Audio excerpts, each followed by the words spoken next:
À refuser. Ah bah, commencer une vidéo.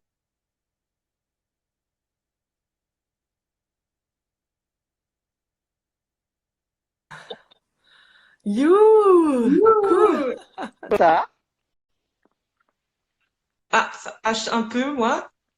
une sombre histoire de goûter. Toujours. Toujours. Alors, bienvenue dans Ben l'interview. oui, Yes. la Alors, tienne. bienvenue. Donc, je te présente vite fait. Tu me reprends si je me trompe dans des trucs. Tu es community manager depuis, du coup, 3 ans, je dirais. 3 ans. Ouais. Tu as créé les Dej Dello, à moins que tu as changé de Mmh. nom. Toujours pas. Toujours Si pas. quelqu'un a une idée, n'hésitez pas. On en parlera. Donc, c'est du réseautage entre entrepreneuses, À 98%, c'est composé de femmes, mais mais il y c'est a des hommes quand même. si voilà, j'ai pas déterminé que c'était que pour les femmes. C'est que je D'accord. pense que c'est venu comme ça parce qu'on est beaucoup à se mettre à notre compte et du coup, il y a plus d'entrepreneuses que d'entrepreneurs actuellement. Mais Ok, c'est pas fermé. ok, ça marche. Du coup, tu es en train de créer un coworking pour avocats à Montpellier Mhm. et tu organises des marchés de créateurs aussi. Ah ça c'est assez secret, hein, mais oui, oui, oui, effectivement. Désolée. Non, pas du tout. Mais c'est quelque chose que je mets pas en avant puisque c'est moi je crée pas. Oui, Mais c'est vrai que c'est mon petit kiff de mettre ensemble des compétences. Voilà. cool, trop cool. Et du coup, ma première question, c'est comment tu as su que tu voulais devenir community manager? Ah, sur une blague, puisque je passais tellement de temps sur Facebook que j'ai Ouais. une amie qui m'avait dit à l'époque, tu devrais regarder si Facebook n'embauche pas, vu le temps que tu passes, il devrait te Mm. rémunérer. Et c'est parti de cette blague-là où je me suis dit, bah, en même temps, pourquoi pas? Je commençais à regarder ce qu'il existait en recrutement chez Facebook. Je te parle de Ah, ça il y a plus de 5 ans, hein. Et ok. non, il n'y avait pas des postes de community manager chez Facebook. Il y avait des développeurs, il y avait des commerciaux. Ouais. Mais j'ai appris effectivement qu'il existait donc un poste qui venait enfin de se créer. C'est un poste de community manager en général qui aidait les entreprises à communiquer sur les réseaux sociaux. Donc, il n'y avait pas de diplôme, il n'y avait pas d'études, c'était Ah, voilà, c'était des compétences qui étaient prises à droite et à gauche, en fait, avec plutôt des savoirs être que des savoir-faire, enfin voilà, des savoirs qui étaient plus globaux. Maintenant, il y a tout un tas de parcours universitaires qui en sont créés et tout ça, mais mm. à l'époque, moi, ça n'existait pas. Tant mieux pour moi, parce que je suis autodidacte et j'ai pu bénéficier ben voilà, de cette vague en fait où le métier ben, c'était uniquement qu'est-ce qu'on avait envie de faire et Mm. il y avait pas de diplôme donc c'était pas un souci. Ok. Et avant, tu faisais quoi? Avant j'étais clerc d'avocat. D'accord. Du coup le coworking d'avocat ça y est Ouais, ça vient. il y a T'as le mis le lien. doute. Ouais. Donc ouais j'ai exercé ce métier pendant quasiment 15 ans. Donc Ah, dès que je suis sortie de mes études, en fait, j'ai été embauchée par un avocat. Donc j'étais assistante, enfin secrétaire, assistante, puis clerc. J'ai monté rapidement les étapes, toujours pareil, sans aucun diplôme de droit. Mais ça ne m'empêche toujours pas de faire ce que j'ai envie de faire. Mais je me suis, alors j'adorais mon métier. J'aimais beaucoup chercher en fait le côté technique, le vocabulaire, ça j'aimais beaucoup. Ce que je n'ai pas aimé, c'est les horaires, le présentiel. Je me sentais enfermée, emprisonnée. Et au-delà de ça, en fait, je n'ai pas vu un lendemain à ma profession. Alors, je ne voyais pas en fait d'évolution possible. Qu'est-ce que je pouvais mhm. faire après? Ben voilà, c'est bien. Je suis sortie de rien et j'ai fait clerc d'avocat. Et puis après, quoi. Être avocate, Mhm. c'était pas ce que j'avais envie de faire. Donc après, maintenant, enfin cette année, j'ai fait un DU Justice prédictive et Legal Tech, ce qui m'a permis en fait bah, de combiner mon diplôme en fait informatique avec ma vie de clerc d'avocat et aujourd'hui dans l'innovation digitale. Et en fait, le mix de tout maintenant est en train de vraiment se mettre en place devant mes yeux. Voilà, il y a un poste qui existe. Bon, c'est souvent à Paris, hein, Ouais. Ok. donc c'est voilà, c'est chargé de com, c'est relations presse pour Mm. cabinet d'avocats, c'est développement de projets innovants pour cabinet d'avocats ou justice. Enfin, tous ces postes-là existent, mais c'était pas dans le sud de la France et vu que j'étais enfermée entre quatre murs, bah, je voyais pas plus loin que le bout de mon ordinateur. Mm. Donc voilà, il m'a fallu un chemin différent. Ok, trop cool.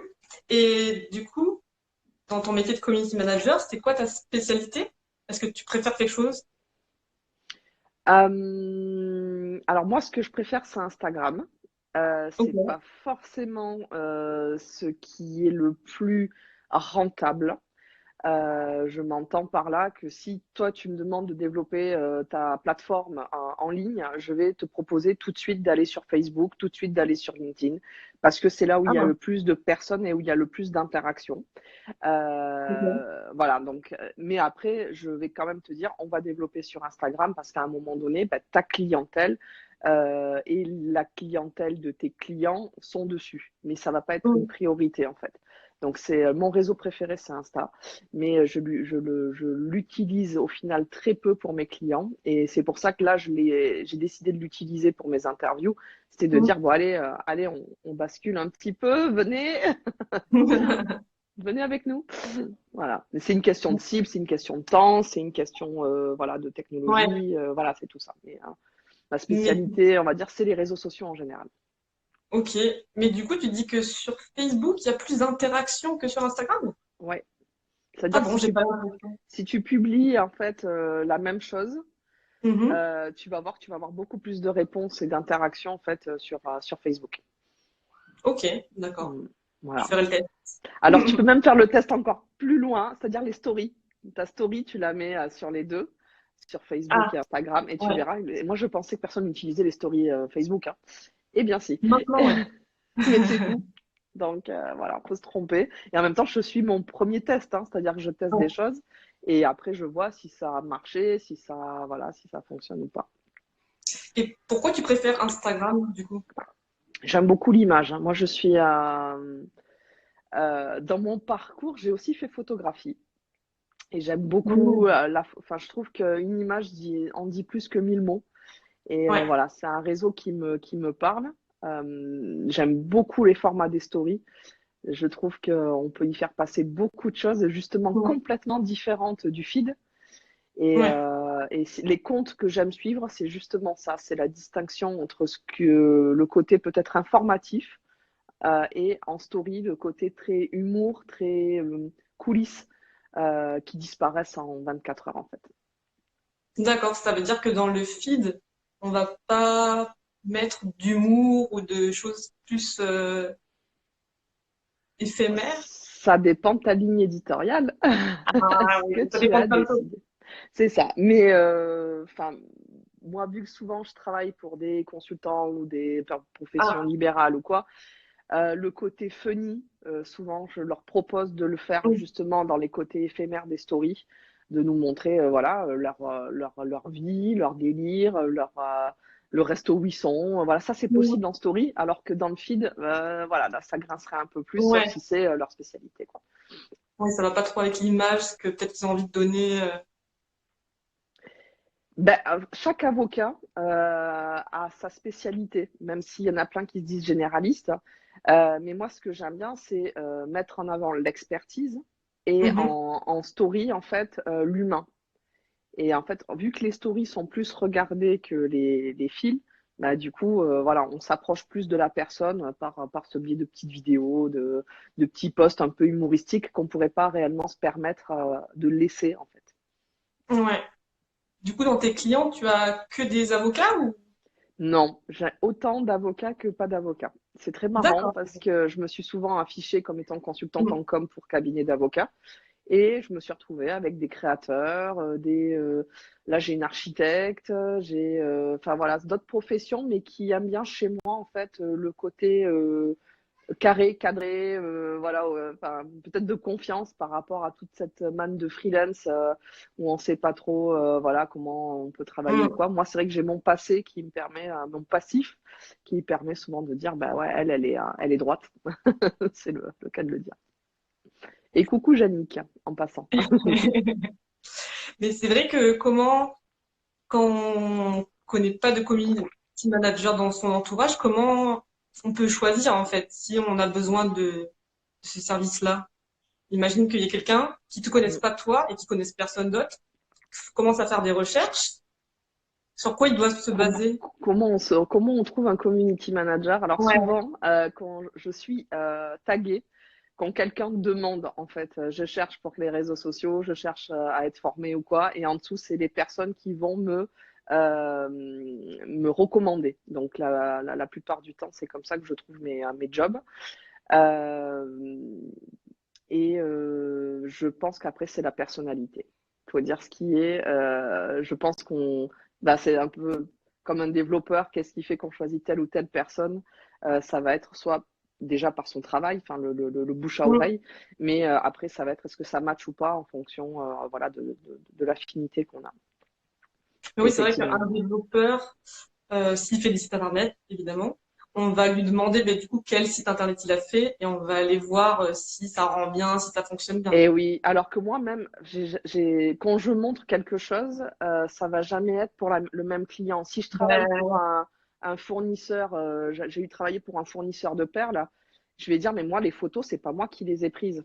Donc Ouais. voilà. Donc là, par contre, pour ce client, c'est moi qui l'ai fait. Mais par contre, les textes, c'est pas moi qui les ai choisis, et etc., Ouais, ça dépend. etc., etc. J'aime bien Beaucoup de David. clients. Voilà, le côté carré droit, ça rassure, ouais. C'est vrai. Et Jannick, merci. Bah, il me tarde de la revoir aussi, Jannick. C'est plutôt toi l'énergie de ouf d'ailleurs. Ça fait du bien. Du coup, j'ai vu que sur Facebook, tu as 2 pages Facebook. Alors officiellement j'en ai trois. J'ai Hello Community, Ah oui. qui est la première structure que j'ai montée pour faire justement l'agence de community manager. À la base, on était Mm. deux, puis trois, puis après toute seule. Et je me sers de ça pour former en fait les gens aux réseaux sociaux. Donc, D'accord. une fois par mois, je donne des formations, alors soit en centre de formation, soit à l'université, soit en entreprise. Donc ça, c'est la première structure que j'ai. Et d'ailleurs, je continue à former pour les réseaux sociaux avec ça. EM Digital, c'est vraiment pour les avocats. Euh, oui, c'est quand même vraiment pour eux, quoi. J'ai aussi une formation pour les réseaux sociaux pour avocats. D'ailleurs, il y en a certains qui sont en train de la suivre puisque j'ai vu des comptes s'ouvrir. Donc, ils profitent de ce confinement Mm. pour ouvrir leur mail enfin, et leur espace membre du coup de la formation. Donc, ça, c'est cool. Et après, j'ai Hellopreneur, qui est le dernier né, on va dire. Ça fait un an et demi que je l'ai ouverte, cette page, qui est surtout ma vie d'entrepreneur. En fait, comment j'ai réussi à passer de salarié à entrepreneuse en rentable, hein, parce qu'il fallait, il faut être honnête, il fallait vivre. Et mon envie d'aider tous ceux et toutes celles en fait qui ont envie de se lancer, qui ont peur parce qu'on n'a pas souvent un entourage bienveillant, parce que des fois on croit en son projet, mais on ne sait pas trop par quel bout passer. Donc ça passe beaucoup par la communication, mais ça passe beaucoup aussi par le focus, le mindset, et c'est ce que je fais dans les masterclass. Donc voilà, c'était un format que j'avais mis en place ben, l'an dernier. Hein. Voilà, j'en ai pas refait cette année, mais ouais, ça c'est quelque chose que je veux remettre au goût du jour dans le coworking que je vais avoir. Il va Bientôt, bientôt. s'ouvrir, il va s'ouvrir. Qui devait s'ouvrir quand? Le 2 avril. Et Ah. ouais, du coup, mentalement, ça a été très compliqué parce que là, c'est un business en dur. C'est un business Mm. avec un local, voilà, avec un loyer très important. Et donc là, c'est vraiment voilà, très compliqué. Et en même temps, comme tout entrepreneur, c'est souvent dans l'inconfort que je vais trouver des solutions. Et j'ai décidé de l'ouvrir, mais virtuellement. Donc le 2 avril, nous faisons avec ceux qui ont cagnoté en fait au crowdfunding, nous faisons un apéro virtuel au cours D'accord. duquel en fait je vais déceler qui est motivé pour monter des consultations, faire comme si le coworking était ouvert en fait. Et Ah, voilà, et de faire en sorte, en fait, avec un Zoom hein, et puis des prises de rendez-vous, de permettre à ceux qui le souhaitent d'avoir des consultations avec un avocat. Si vous avez voilà des soucis de mhm. garde, de divorce, de vente de maison, de pas rester voilà de salariés aussi, puisqu'il y en a plein qui se retrouvent dans des situations un peu compliquées. Donc du coup, voilà, l'idée, c'est de même de faire des events, des after-work, qu'est-ce qui pourrait voilà, servir à tous, voilà. Faire comme s'il était ouvert, en fait, mais Trop cool. virtuellement. Ouais, mais en même temps, ça me chagrine tellement Ouais. d'ouvrir un lieu pour rassembler les gens et en fait, de ne pas pouvoir l'ouvrir. Enfin, voilà, c'est assez. Voilà, Mm. mais il faut rebondir. Je rebondis. Faut faire un match. C'est ça. Et du coup, en parlant de crowdfunding, qu'est-ce qui a été le plus dur? Le plus dur, ça a été de lancer. Ah oui. Ouais, carrément. Le plus dur, c'est pas cette période. D'ailleurs, c'est marrant parce qu'on m'avait demandé à la fin de mon crowdfunding de faire un after work sur le crowdfunding. Comment, voilà, parce qu'on est plusieurs à en lancer autour de nous, mais est-ce Mm. que voilà, ça réussit pas? Et puis quels sont les apprentissages que j'ai eus? Le plus difficile pour moi, ça a été de le lancer parce que j'ai compris à ce moment-là que j'allais m'exposer. Alors tu vas me dire, D'accord. c'est en dichotomie, Elodie, tu es toujours exposée, tu es toujours au milieu de tout le monde. Mais Mm. là, c'est la grande marche, quoi. C'est C'est la quoi? grande scène. Mm. Et c'est d'un coup, faut assumer ton projet, ma grande, jusqu'au bout, parce Mm. que tu vas être critiqué, tu vas peut-être être... voilà, c'est un projet qui est quand même pas facile.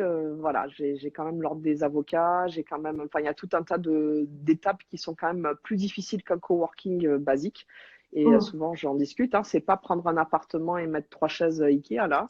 Moi, j'ai voilà, c'est un peu plus compliqué. Même si faire un coworking, c'est pas ça non plus. Mais voilà, j'ai eu beaucoup de difficultés à le faire. Et donc là, le crowdfunding, c'était de dire, bah, il va falloir que je me mette devant et que j'explique pourquoi, que je montre des chiffres. Et du coup, ouais, cette peur du jugement. D'un coup, ça va être, mais qu'est-ce qu'elle fout celle-là? On lui a rien demandé. Donc, toutes ces questions que je me suis posées. Donc, j'ai eu une coach qui m'a aidée. Donc, Ah, ouais, je l'aurai cette semaine, une coach en développement personnel, ok. Tania, qui est juste formidable. Donc, je suis contente qu'elle ait accepté une interview. Et en quelques coups de téléphone, ça s'est envolé en fait. Et là, c'était reparti comme Mm. Elodie, vous pouvez la connaître, c'est feu en avant quoi qu'il arrive. Mais pendant un moment, c'était ben, j'annule tout, je me sens pas, Ouais. voilà, un peu compliqué. Ensuite, le lancement du crowdfunding s'est relativement bien passé. Et là, la grande vague que tout le monde connaît, mais c'est horrible parce que ta cagnotte n'avance pas jusqu'au dernier jour en fait, quoi. Ouais. J'ai cru que ça allait pas forcément passer et au dernier moment, j'ai eu un article dans le Midi Libre qui a Mm. vraiment, ouais, là, il fallait vraiment voilà, le faire, alors que Mm. j'ai tardé. En fait, c'est cette presse-là qui m'a beaucoup aidée. Et là, j'ai pu avoir des dons qui m'ont été faits par des avocats que j'admirais énormément quand j'étais jeune. Et ça a été très, très fort pour moi d'un coup, parce qu'à chaque fois que quelqu'un cagnotte, tu reçois une notification de Ulule pour dire le montant et une deuxième notification s'il y a un message, quoi. Et mon Dieu que j'ai pleuré. Mon Dieu que ouais, mon mois de décembre, novembre, décembre, ça a été très très fort parce que ton idée, tu sais qu'à un moment donné, elle est attendue, elle est soutenue fou, ouais, ça fait un bien fou quoi. Donc cette énergie-là, elle a été très très belle. Ouais, j'ai eu un très bon moment de très particulier parce qu'on n'est pas trop habitué à recevoir sans rendre en fait. Mm. Tu Mm. vois, voilà, on te donne, du coup, tu te sens redevable. Et ben non, ça c'est pour eux, c'est leur projet. Mm. Le coworking d'avocats, c'est pas le projet d'Elodie, c'est le projet pour les avocats. Un jour, je partirai, et ce projet, il faut qu'il continue. Mm. C'est simplement que, voilà, je le crée. Là, maintenant, je le porte, mais il faut qu'après, il vive sa vie, quoi. Et du coup, le coworking. tu le portes toute seule pour l'instant ou est-ce que vous êtes plusieurs à Alors, faire ça? on est beaucoup en fait, mais c'est que je suis toute seule parce que c'est plus facile actuellement qu'il n'y ait pas un autre nom ou d'autres noms qui soient associés. C'est un peu la cour de récréation. Imaginons que je m'associe avec Yannick et que tu n'aimes pas Yannick. Du coup, tu vas pas Hmm. venir. Si je m'associe avec Jérémy, là, qui est connecté, ben, si tu n'aimes pas Jérémy, ou au contraire, si tu l'aimes, tu vas venir. Et en fait, Hmm. ce genre de petite inimitié ou amitié, ça peut vraiment te foutre en l'air, en fait, ben, un projet. Donc, pour l'instant, je suis seule. Je resterai seule aux commandes pendant un temps parce qu'il faut prouver aussi que ça a un intérêt.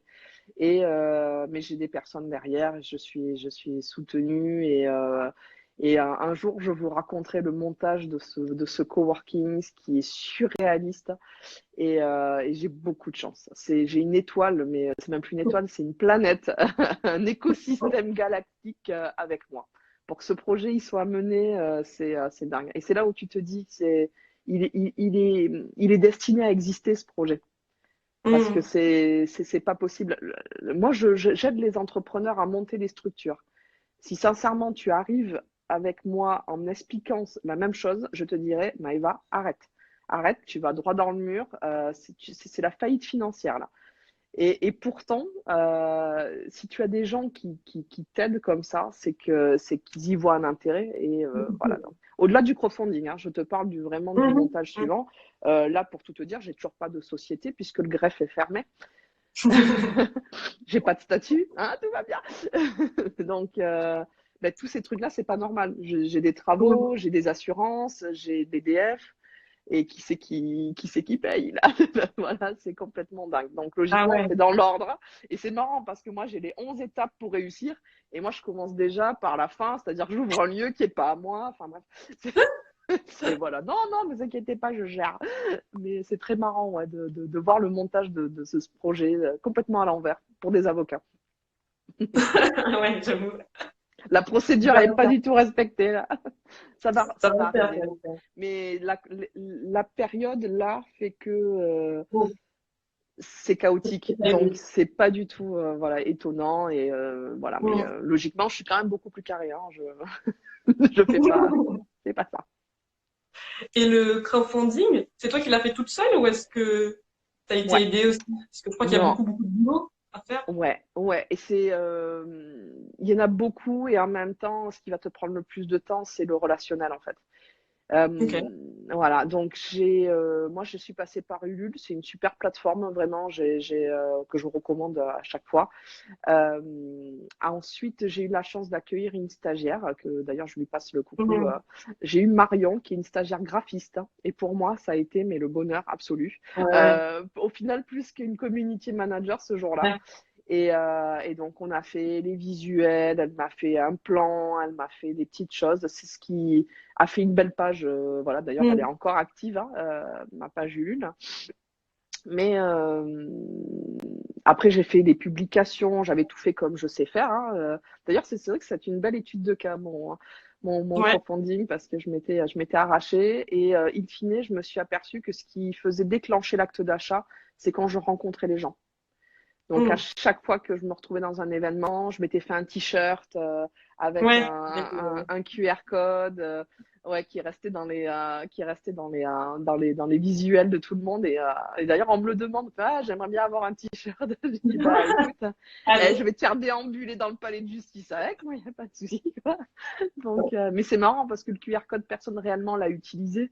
Mais Mhm. ça a été assez Ça reste. impactant. Je me suis baladée avec à Paris. Enfin voilà, c'était plutôt c'est l'aventure humaine qui était au final Mhm. qui a primé en fait. Donc voilà, c'était une bonne chose. Ok. Cool. Cool, cool. Ah, et je voulais te poser aussi la question de comment créer une communauté, vu que tu es la reine des communautés. Eh ben oui, c'est ce que j'ai appris, mais moi pas du tout. C'est là où je sais pas si ma coach elle va être dans le coin, mais en fait c'est mon super pouvoir. Donc c'est ce que je fais naturellement, c'est fédérer D'accord. les gens. Donc j'ai pas de recette pour ça, c'est carrément Mhm. dans mon ADN. Et de partout où je suis, je refais une communauté rapidement. Alors, com- réellement, il faut avoir un point commun déjà pour pouvoir avoir les personnes Mhm. qui se greffent autour de toi. Euh, Juste un petit peu sociologiquement, en fait, on appartient à plusieurs communautés. Mhm. Je suis de la communauté femmes, je suis de la communauté des mamans, je suis de la communauté de Montpellier, je suis de la communauté des community managers. Et donc, du coup, moi, je fais partie de plusieurs communautés. Et toi, tu es dans une de mes communautés. Tu vois. Et donc, après, moi, ce que j'aime bien faire, des fois, c'est foutre tout le monde ensemble et regarder si ça prend. Et ça, c'est quelque chose qui m'amuse de plus en plus, en fait, c'est de mélanger des personnes qui, à premier abord, n'auraient rien à se dire ou rien à faire ensemble. Et des fois, c'est bien plus, c'est le contraire qui va se passer. C'est des Mhm. personnes qui vont se voir après. Et voilà, moi, j'apprécie ça. Donc, le conseil que j'ai pour créer sa communauté, c'est déjà d'avoir, en fait, son appel, en fait, enfin, sa pancarte. C'est qu'est-ce que je fais là, en fait. Moi, sur les réseaux sociaux, vous ne savez pas que je suis maman, en fait. C'est pas mon branding, c'est pas ce que je vais mettre en avant. Parce que si je faisais ça, je vais attirer toutes les mamans. C'est un Mhm. choix. C'est un choix. Voilà, donc voilà, il faut savoir. Moi, je reste sur l'entrepreneuriat et sur la communication sur les réseaux sociaux. C'est un choix que j'ai fait pour cette année, enfin pour les quelques années à venir. Mais ça peut changer. D'un coup, je peux me dire, allez hop, je mets mes ados, enfin mes filles qui seront ados en avant et ma vie de maman avec des adolescents, quoi, qu'est-ce que ça donne.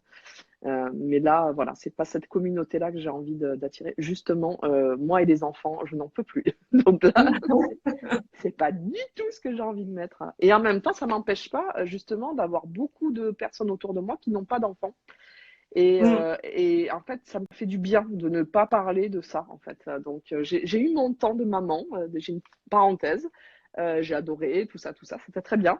Mais aujourd'hui, j'aspire à d'autres choses. Et c'est vrai qu'aujourd'hui, je vais pouvoir attirer autour de moi plutôt des personnes qui ont des projets, qui ont envie de réussir. Et en fait, j'aime cette énergie-là. Et qu'importe que tu sois célibataire, marié, divorcé, gay, moi, ce que j'aime, c'est cette énergie. Voilà, c'est pas ta vie perso, c'est ton énergie Mhm.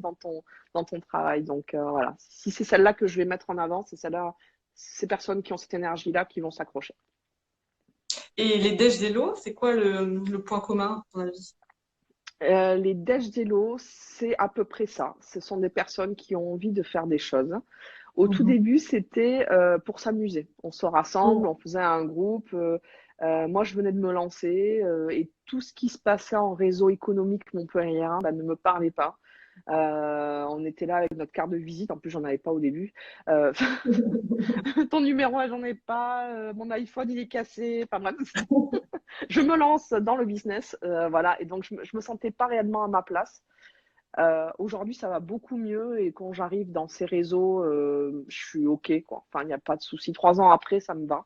Mais au tout début, où tu n'arrives même pas à avoir 200 euros, enfin, pour vivre, Mhm. c'est le réseau comme ça, il est quand même super difficile. Et je rencontrais des filles super dans ces réseaux, quoi qu'il en soit. Et des filles qui sont aujourd'hui à la tête de grosses entreprises. Donc c'est que ça fonctionne. Mais je me sentais pas à l'aise là-dedans. Donc, on s'est regroupés à côté et on a commencé à faire des déj, en fait, tout simplement, qui sont transformés en apéro, en repas, en goûter, en couscous party. Voilà. Donc, c'est pour ça que les déj, ça a plus Mhm. réellement D'accord. d'impact. Et en même temps, les déj d'Elo, ça veut dire que ça m'appartient et ça, enfin, j'ai un peu de mal et en même temps, il n'y a personne d'autre qui prend la suite, en fait. Donc, il faut que Mhm. j'assume, je pense, à un moment donné, Ouais. ce C'est pas le truc-là. choix. Là où je me suis régalée, par contre, la dernière fois, c'est pour le week-end des droits de la femme, la journée internationale des droits des femmes, mais je l'ai fait en week-end, moi. Et en fait, il n'y avait pas mon nom réellement dessus. On l'a sorti des Dej d'Elo pour en faire un événement public et j'ai kiffé. J'ai kiffé parce que les intervenantes étaient super, qu'elles étaient toutes autonomes et on a attiré d'autres personnes et encore canon quoi. Donc c'était voilà, pour moi ça a été vraiment vraiment chouette et c'est marrant parce que je n'ai pas voulu en parler aux avocats Et en fait, c'est des avocats qui en ont parlé, parce qu'il y en a plein qui me suivent. Et Ah des ouais, ouais. avocates qui ont fait: «Ah mais en plus Elodie elle fait ça, elle a un groupe d'entrepreneurs et gna gna gna gna gna gna» et les avocats ils disaient: «Ah bon et tout? Mais est-ce que tu feras ça dans le coworking?» Et là j'étais là, j'ai «Bah à la base c'était pas prévu». Bon là sur les droits de la femme, je pense que je ferai le dupliqué, le dupliqué. Mm. Mais l'idée oui effectivement, enfin pour moi c'est de sortir aussi, de rencontrer d'autres personnes et d'en agglomérer d'autres donc les Dej d'Elo, je pense que ça continuera comme ça sur un côté officieux, parce qu'en même temps, c'est ce qui permet à ce groupe de rester simple il n'y a pas de cotisation, donc il n'y a pas d'obligation, il y a pas de bureau, de président, Mm. tout ce qui peut des fois un peu dire ouais, elle a choisi elle parce que machin. Donc moi je veux pas ces histoires, surtout entre nanas quoi. Donc ça peut Ok. Mais j'aimerais bien que ça continue à évoluer. Donc, ceux ou celles qui ont envie de faire vivre ce groupe d'entrepreneurs montpelliérains, au hasard, allez-y. Ouais, faites des repas, faites proposer des trucs. Voilà, c'est assez sympa. Parce qu'en fait, ouais, je te posais la question parce que c'est un peu à la mode, les communautés. Tout le monde a envie d'en créer une et je vois beaucoup de groupes Facebook en fait. Oui, En mode, venez, on est super cool. Donc, j'essaye d'en tester plusieurs, mais souvent, il y a pas vraiment non, d'échange. non, non. Alors, Facebook avait remis les groupes pour qu'on puisse effectivement mieux communiquer. On reçoit des notifications plus Mm. facilement quand on est dessus. Je pense que le trop de groupes a tué le groupe et que tout le Ouais. monde monte son groupe. Alors que des fois, il suffit simplement. Là, à Montpellier, vous avez le Montpellier Business Club et Rogard qui rassemble énormément d'entrepreneurs. Où là, en fait, on y va pour les recommandations. On est nombreux, donc c'est différent. Moi, je ne vais pas remonter à un groupe comme ça. C'est pas mon Mm. objectif. Et en même temps, on s'est aperçu qu'à un moment donné, ça va devenir payant, ils vont monter une asso, etc., etc. Donc, moi, mon petit groupe, je l'aime bien. Pour l'instant, j'ai pas. Mais je pense qu'effectivement, sur 200 personnes à chaque fois, il y en a que, allez, une vingtaine qui sont réellement actives. Le reste, je sais Mm. pas où elles sont. Si elles regardent, enfin voilà. Ou est-ce que voilà, c'est juste du voyeurisme ou du manque de temps, hein, tout simplement aussi, hein, Ouais. d'interagir. Selon chacune et chacun. J'avais une question plus technique. Mhm. Donc là, on fait un live, on est deux. Est-ce que c'est possible de faire un live à trois? Non. Ah, Voilà. Et dommage. justement, il y avait eu Marc du Mélis, le restaurant, qui voulait que j'invite son frère. Et j'ai dit, c'est pas possible. Il me dit, t'es contre les plans à trois. Je dis, c'est pas ça, c'est qu'on peut pas. On peut pas. Donc, non, on peut pas T'as faire à voulu, trois. là. Ouais, non, Dommage. Instagram a prévu que ça. Si on veut faire après des grosses interviews, il faut passer sur une plateforme de visioconférence et ramener les gens du réseau social à, euh, à Hmm. cette conférence. Moi, j'ai vu que on pouvait utiliser Zoom et Oui, l'intégrer dans Facebook. alors justement, il y a quelqu'un qui m'a posé la question. Moi, j'utilise Zoom, mais pas encore dans ce système-là. Je pense qu'on va bientôt y être avec cette histoire de coworking en live. Il va Ouais. falloir que je trouve la solution. Donc, en cours, on va se mettre voilà, Zoom en défi du mois d'avril à Eh, créer. eh. Voilà, Facebook Zoom, comment créer une nouvelle communauté à distance. Et je voulais savoir aussi comment on fait pour choisir ces hashtags. Ok, alors il existe des générateurs de hashtags. Et oui, et donc du coup, Ok. ça nous permet en tapant le mot Montpellier d'avoir Mhm. après une sélection de mots en fait qui sont les plus tapés. D'accord. Mais Et du coup, choisis celui qui me parle le plus ou celui qui a le plus de... oui, et après fonction quand même de sa photo.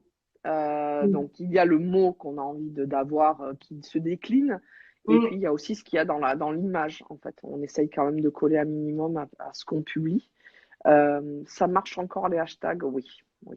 Mais aujourd'hui, c'est de plus en plus compliqué. Instagram, ils ont des règles Ouais, ouais. de visibilité et c'est là où ta communauté, effectivement, c'est plus important. Si tu es suivi par 10 000 personnes, mais que tu n'en as que 4 qui like, est-ce qu'il vaut Mm. pas mieux, au final, avoir une communauté de 100 personnes et avoir 5 ou 6 personnes, mais qui écrivent dessus?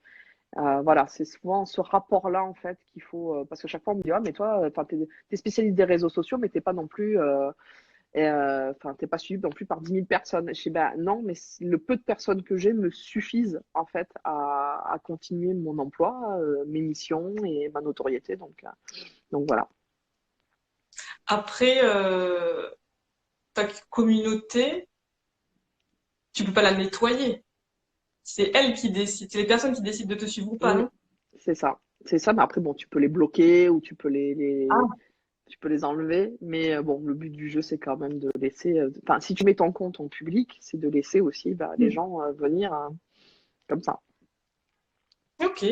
Mais ouais, c'est vrai que toutes ces histoires d'algorithmes, Instagram, Facebook et tout, c'est un peu. Ouais, c'est un En plus, peu ce ça qui évolue tout le m'a temps, un hein. peu ouais, c'est ça, c'est un peu ce qui m'a alors bien sûr, il suffit du moment où je décide de faire ce métier pour que d'un coup il y ait des espèces d'algorithmes qui soient là et là, ah, merde. Donc il a fallu inventer effectivement tout un tas de concepts et pour pouvoir avoir un peu plus d'impact. Mais ça reste quand même compliqué aujourd'hui d'avoir de la visibilité. Ça, c'est clair. Ce qu'ils veulent, c'est qu'on mette de l'argent, qu'on paye pour passer de la Ouais. pub. Voilà, faut être honnête. Ça fait partie du jeu pour De les la, entreprises. de l'argent et aussi, j'avais vu un post d'une humoriste qui avait mis une photo d'elle sur Instagram un peu dénudée et Mm, elle avait eu tellement de commentaires comparés à des vidéos d'elle qu'elle faisait en mode normal. c'est ça. Ah bah faut dire ce qui est. Ben, vu que c'est de l'image, c'est de Hmm. l'image forcément. De toute façon, Instagram, c'est beaucoup de faux en fait. On essaye de prendre des photos très esthétiques. Hmm. C'est pas les tomates, on les dispose bien. C'est tout un.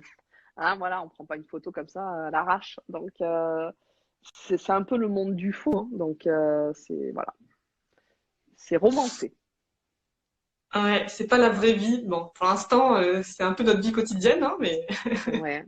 Après, ça veut pas dire que c'est parce que tu vas pas être toi-même ou que tu vas pas montrer des vérités que tu vas pas fédérer encore des gens derrière. Ça oui. dépend. Voilà, c'est toujours pareil. Ça dépend. Moi, mon feed, il est pas extraordinaire. Hein. J'y mets ce que j'ai envie d'y mettre. J'enlève ce que j'ai envie d'enlever. On peut supprimer ces photos et les archiver. Hein. Donc, au fur et à mesure du temps, je fais différemment. Mais tu vas attirer les personnes qui sont intéressées par ce que tu publies. Donc, tu n'as Hmm. pas besoin d'un photographe à chaque fois pour faire, pour faire tes photos. Voilà. Restez vous-même, c'est ça le meilleur conseil. Et ouais, restez vous-même. Mm. Restez chez vous, mais restez vous-même. Restez chez vous. Et surtout, restez chez vous, on veut sortir. C'est complètement dingue cette phrase. Hein. Restez chez vous pour qu'on sorte bientôt. Ouais, Ouais, enfin, dans un mois, je crois. Bon, fou, ça commence à être un peu soyons longué. patients. Mm, mm. Ok, bah du coup, j'ai fait le tour de toutes mes questions. Mais Merci alors, du beaucoup. coup, qu'est-ce qui t'a donné envie de faire cette interview? Alors, donc tu m'as interviewé et je connaissais pas ce format. C'était la première fois que je faisais un live sur Instagram. Moi, je découvre Instagram depuis quelques semaines, hein, à vrai dire. Et j'ai adoré parce que c'est comme si on discutait. C'est Mhm. hyper naturel. Et en plus, les gens, ils peuvent intervenir, mettre des super commentaires compliments, là, j'adore. Ouais. Et, euh, et au final, je te connais pas tant que ça. Et là, Ouais, j'ai c'est pu vrai. découvrir de nouvelles facettes de toi. C'est vrai. Bonus. Que du plus, ça, c'est clair. Tu penses lancer ce format pour ta plateforme, peut-être, c'est ce que tu disais, Oui, essayer du de. Ouais, coup, ça m'a génial. motivée. Et du coup, pour Newsfare, je vais interviewer des spécialistes ou des blogueuses, ou des coachs autour du bien-être. Donc, Mm, lundi, on va parler de procrastination et très bien. on va parler d'autres petites choses tout au long du mois, histoire de voir bah, qu'est-ce que c'est le bien-être en fait. Est-ce que c'est juste là-dedans? Est-ce que c'est Mm, dans mon corps? de partout. Autour de moi? Par la C'est ça. fenêtre? Oui, oui. Surtout par la fenêtre. Non, non, c'est super. Ouais. Bon, mais super en tout cas. Voilà, mais si ça permet encore de créer, ben voilà, je suis contente. Ça me remplit. Et tu as une bonne idée parce que c'est plusieurs fois qu'on me demande, et toi, quand est-ce que tu passes et tout ça. Donc, c'est pour ça que je me suis dit, bah, ah, il y en a une qui s'est lancée pour me poser les questions. Donc voilà, c'est parti. C'est exactement ce dont j'avais besoin aujourd'hui pour mieux communiquer sur ma formation. Donc Tu as montré mes palettes que j'avais certainement oubliées. Donc vraiment, merci beaucoup. Ben, Passe merci à une toi. bonne journée, du coup, soirée Yes. Toi et aussi. dimanche. Ouais. À tout bientôt, Maëva. Merci beaucoup. À bientôt. Ciao. Ciao.